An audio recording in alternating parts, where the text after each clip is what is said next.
Welcome back.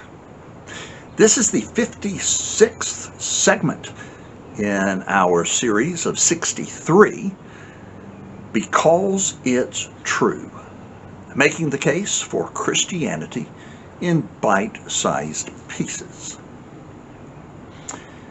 Christians maintained, because the Bible clearly asserts, that Jesus came to save us from our sins, and that such a salvation is available to us because of Jesus' death on the cross and his physical resurrection.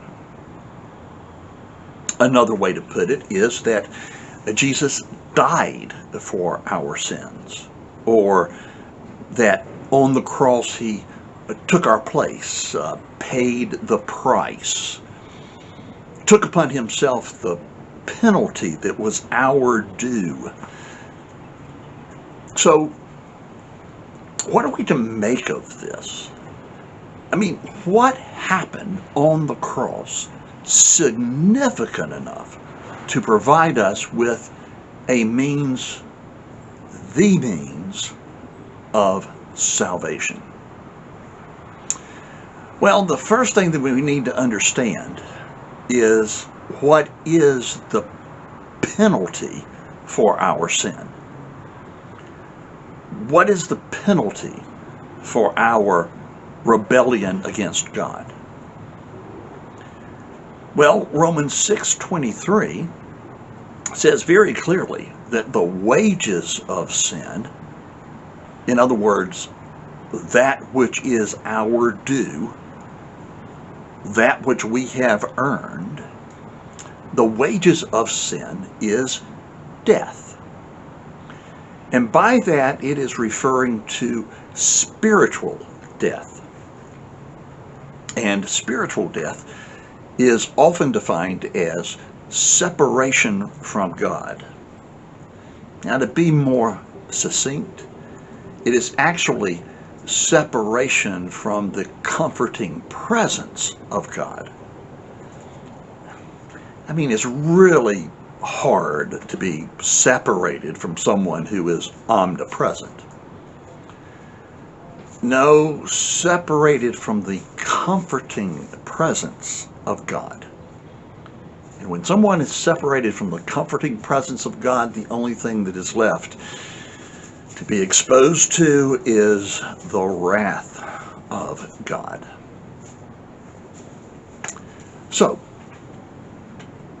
what happened on the cross significant enough to provide us with this means, the means of salvation? The only means of salvation. One way to understand what happened is to go back to the accounts of the crucifixion given in the Gospels and listen, if you will, to what Jesus says on the cross. Particularly four things. First, at one point he prays, "Father, forgive them, for they know not what they do." Now, is this the type of prayer that you would expect Jesus to pray? Actually, no, it's not.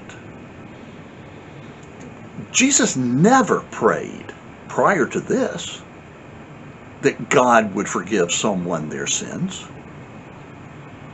He forgave them of their sins.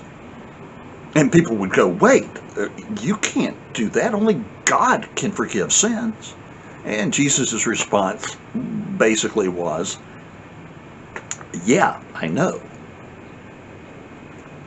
But here, we're given a description of what's taking place, but we're not given a full explanation. But what we can discern is that separation has begun. somehow Jesus no longer had the authority to forgive sins. Then he says, my God, why have you forsaken me?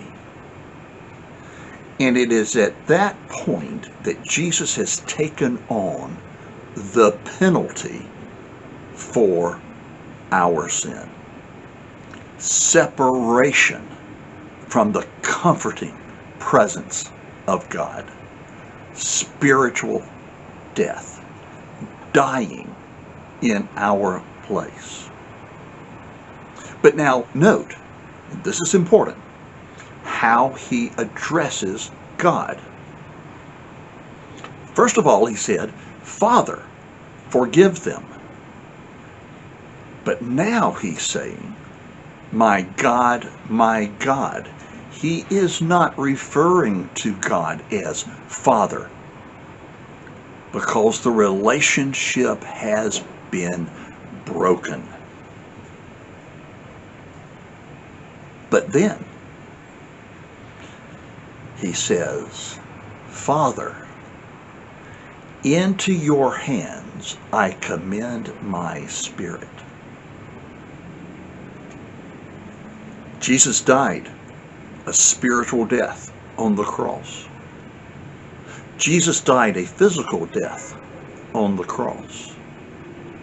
3 days later, he experienced physical resurrection. When and where did he experience spiritual resurrection? On the cross. Because he moves from having to say, my God, to now being able to say, Father, into your hands I commend my spirit. Spiritual resurrection had taken place on the cross. And then he says, it is finished. All of the work that was required to do on our behalf to provide us with the means of salvation took place on the cross.